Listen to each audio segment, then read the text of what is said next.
taking his back, looking for that triangle, looking for the rear naked. You could split that second That's a close. Chris. You're exactly right. That's a hard round to call. It just depends on what the judges see it.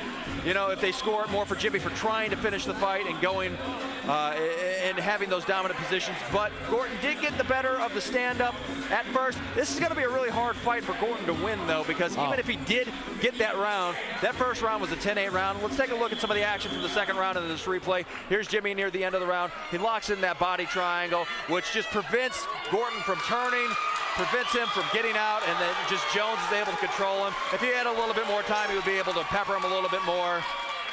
Good show of sportsmanship as the third round and final round gets underway here in this championship fight between Jon Gorton and Jimmy the McGobbler Jones. Well, Gorton's going to need he's going to need a submission or a knockout. He's going to need to finish this. He's going to need to finish Jimmy if he has any hopes of winning this. Jimmy looking to take it to the ground already, got a hold of both.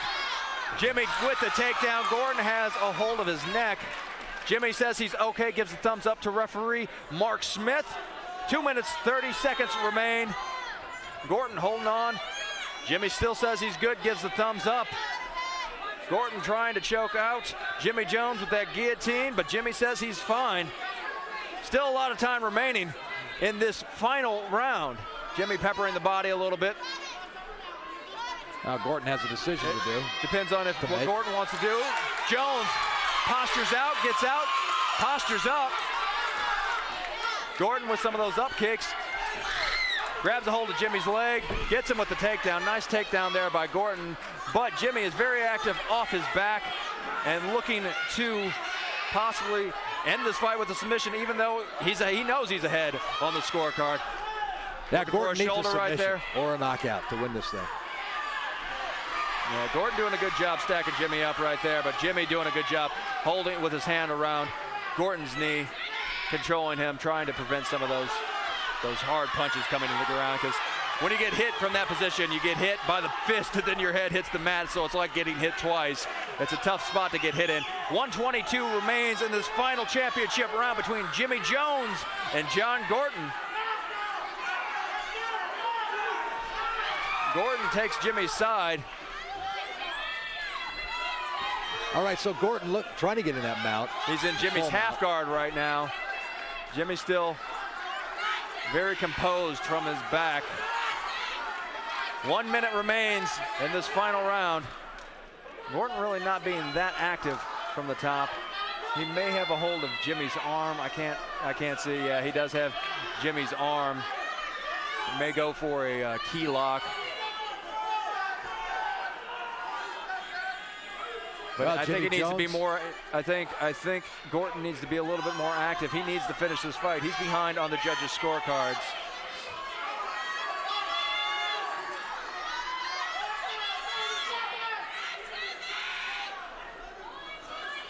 Jimmy looking to sweep out. I'm not so sure that Gorton should have just let him up and take your chances with something else. Because he's in a very dominant position right now, but he's not looking to finish the fight in which he needs to do.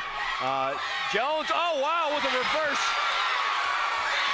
triangle. Can he finish it?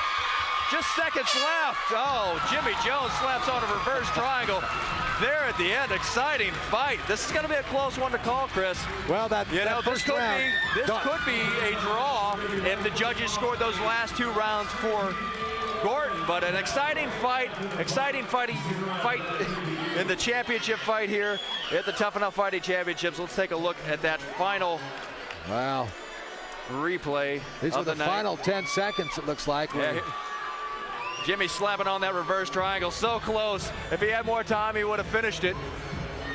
All right, so we're going to wait for the decision. Jimmy the Rabbit Jones and Jon Gorton in a thrilling main event here at the Tuff-N-Uff Fighting Championships at the Mardi Gras Ballroom here inside the Orleans.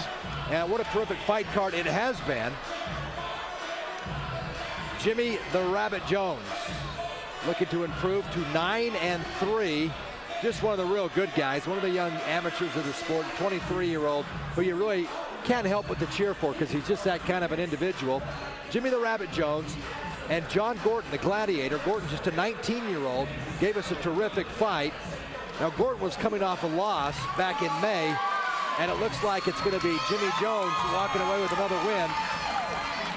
Both these guys totally committed to this sport, and it looks like Jimmy Jones may, within the next 3, 4, 5 months, be turning pro like his good friend Ryan Couture. We're waiting for the official word from our ring announcer Justin Bernard, and undoubtedly Jimmy the Rabbit Jones would come away with a win to improve to 9-3. It'd be a stunning decision because of what happened in that first round when Jimmy Jones got caught twice in the groin. They deducted a point from Gorton, and so after one, it was already a dominated performance by Jones in terms of the points. So we're waiting for the official announcement. Justin Bernard, not in the ring yet.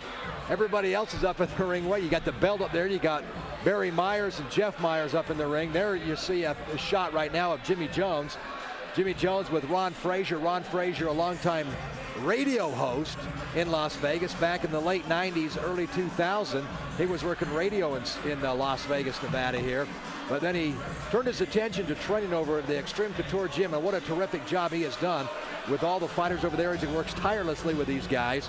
Now jumping up into the ring is our announcer, Justin Bernard, makes his way into the ring, and we'll go up into the ring. Here is Bernard. After 3 rounds, we have your winner by majority decision, your featherweight champion, the red corner, Jimmy the Rabbit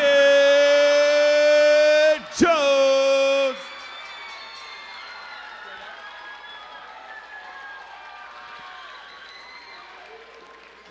All right, I'm here with your remaining defending champion, Jimmy McGobbler Jones. First question I want to ask you, Jimmy, how are the boys? They're gonna need some ice, but we'll worry about that at the after party. How'd you see this? Did you see this fight playing out this way? How was this fight for you? Did it go according to plan outside of getting kicked in the junk a couple times? No, it definitely didn't go according to plan. We had something totally different in mind. I was hoping to finish him in the first, but I was telling everybody leading up to this fight that Jon was gonna be the toughest dude I fought so far, and he didn't disappoint. You put on a hell of a fight tonight. What's next for Jimmy Jones? I mean, who knows? I really want to start making some money fighting, so I mean, we'll look for a pro fight maybe. Definitely need to work on my conditioning and my cardio and all that, but I mean, I think I have what it takes to step to the next level. All right, give it up for your champion, Jimmy Jones. All right, so congratulations to the 145-pound champion. There you see, he is Jimmy Jones, standing there with Ron Frazier. What a terrific effort by Jones as he walks away with the 145-pound title. Jimmy Jones improves to 9-3. As he mentioned, he's got work to do, things to do, and work to do, so maybe turning pro isn't what he's planning on doing right now. But I'll tell you what, it was a terrific night here, Mahoney, and just a nice evening, a great fight. The Extreme Couture Gym. Camp did a terrific job, and you can see him now. There's your champion right there, Jimmy Jones, along with the rest of the guys. Ryan Couture is up there, and who knows what the Rabbit's going to do in the next 5, 6, 7 months. Yeah, Jimmy, but right now he's looking good. He's going to go party afterwards and probably use some ice, but Jimmy Jones showing the spirit of a true champion and remains your 145-pound champion here at the Tuff-N-Uff Fighting Championships. Hey, it's been a great night of fights. Yeah, that's right. It's been a super night. Hey, and don't forget on September 24th, you got those women coming back. Yep, the women's tournament that's finals. That's going to be a lot of fun. You got 125, the 135-pound finals. That's going to be right here at the Mardi Gras Ballroom inside the Orleans. And so another great night of fighting here. Extreme Couture. They took it. Extreme Couture showing they were the more dominant gym this time around, beating out Team Quest. But a great night of fights all the way around, live from the Orleans Arena. Thank you for watching on Go Fight Live TV. We got to get out of here. Thank you so much for tuning in, and we'll be back on September 24th for Jason Mahoney, Chris Matthews. We'll see you next time. Have a great night.